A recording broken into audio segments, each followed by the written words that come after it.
Hello doctor. Doctor எப்படி இருக்கீங்க doctor? நல்லா இருக்கீங்களா? நல்லா இருக்கேன். நீங்கள் எப்படி இருக்கீங்க? நல்லா இருக்கீங்களா? என்ன ரொம்ப நாள் கழிச்சு இங்கே வந்திருக்கீங்க? என்ன என்ன சந்தேகம் உங்களுக்கு? என்ன டவுட்டு? ஆமாம் டாக்டர், எனக்கு ஒரு டவுட்டு. என்னன்னா, இப்போ யூடியூப்பில் பார்த்து ஏதோ ஒரு பையன் வெங்காரமும் என்னமோ சாப்பிட்டு இறந்து போயிட்டாப்லையா. ஏன் இப்படி எதனால் இந்த மாதிரி சம்பவங்கள்லாம் நடக்குது டாக்டர்? இதெல்லாம் இப்போ நடக்கிறது ரொம்ப சர்வ சாதாரணம் தாங்க.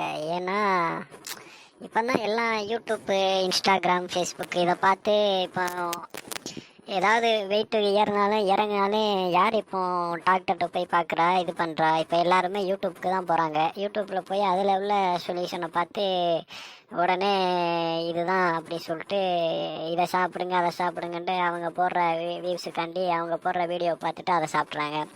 இதில் பெண்கள்லாம் ரொம்ப மோசம். நம்ம சாப்பிட்றதுக்கு பப்பாளி சாப்பிட்டா நம்ம ஸ்கின்னுக்கு நல்லது, உடம்புக்கு நல்லது, அதில் உள்ள அந்த சத்துக்கள்லாம் நம்ம உடம்புல சேரும்.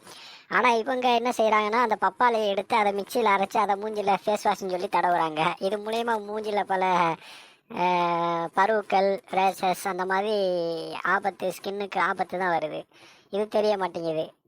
யூடியூப்பில் வியூஸுக்காண்டி அவங்க என்னத்தை சொன்னாலும் அதை போட்டுறாங்க. அவங்க அந்த பூனைப்பியை எடுத்து இது மூஞ்சில் தேய்ன்னு சொன்னால் கூட அதையும் எடுத்து மூஞ்சில் தேய்ச்சிக்கிறாங்க. இதுதான் இதற்கு காரணம்.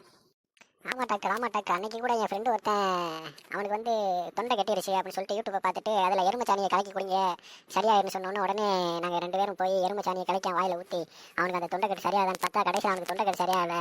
எக்ஸ்ட்ரா ஏதோ வேறு ஏதோ பவுர் கலக்கி வேறு ஏதோ ஆகி ஆஸ்பத்திரியில் போய் ரொம்ப செலவாகி போச்சு. டாக்டர் கூட சொன்னாங்க, உங்கள் மண்டையில் மூளை இருக்கா இல்லை அதுவும் சாணி பீதை இருக்கான்னு கேட்டாங்க. இப்படி தான் போய்கிட்டு இருக்கு டாக்டர். இதுக்கு ஒரு முடிவே இல்லையா? முடிவு இருக்குது. நீங்களே சுயமாக சிந்திச்சு இது சாப்பிட்றனால நம்மளுக்கு நன்மையா தீமையான்ட்டு உங்களுக்கு சுயமாக சிந்திக்க முடியலன்னா கூட நீங்கள் ஒரு நல்ல டாக்டரை பார்த்து ஏதாவது ஒரு இயற்கை மருத்துவத்தை ட்ரை பண்ணுற மூலமாக பண்ணலாம்.